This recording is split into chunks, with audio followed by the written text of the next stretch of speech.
con nhớ lên rút hai nhôm trong bao trao vía hai màตอนนี้เราគ្នាដឹងទេថាគ្មានម្នាក់នេះឯកាប៉ុណ្ណាពេលដែលគ្រួសារយើងត្រូវឃ្លាតឆ្ងាយពីគ្នាតើគ្មានម្នាក់នេះ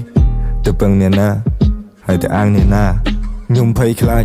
នៅក្នុងសាលាគេគ្រប់គ្នាតែងតែហៅខ្ញុំថាគ្មានមិនបានការតែខ្ញុំធ្វើយ៉ាងណាតែខ្ញុំគួរធ្វើយ៉ាងណាជួយប្រាប់ខ្ញុំបានអត់ថាខ្ញុំគួរធ្វើយ៉ាងណាហើយជួយប្រាប់ខ្ញុំម្ដងទៀតបានអត់តែខ្ញុំគួរធ្វើយ៉ាងណាបែរដល់មួយផ្នែកក៏ចង់ដែរមួយផ្នែកទៀតក៏ចង់តែមិនដឹងថាពេលណាខ្ញុំដើរដល់ទីបញ្ចប់នៃផ្លូវ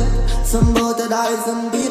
ខ្ញុំគ្មានជីវជាតិគ្មានឯនៅប៉ានឹងបើភាពងងឯក៏ឲ្យប្រកណោ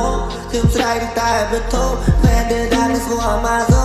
នឹកឃើញតែផ្នែកខ្ញុំហងពេលគិតខ្ញុំចង់សាយខោ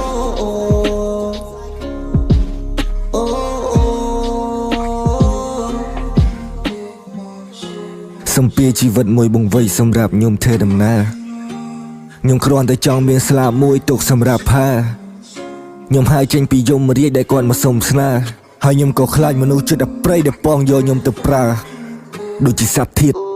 ហើយខ្ញុំក៏មិនចង់ទៅផ្ទះនៅសទៅធាតុមួយចានខ្ញុំគ្រាន់តែចង់មានពេលល្អមួយសម្រាប់ខ្លួនឯងទុកពេលឲ្យខ្លួនឯងសម្រាន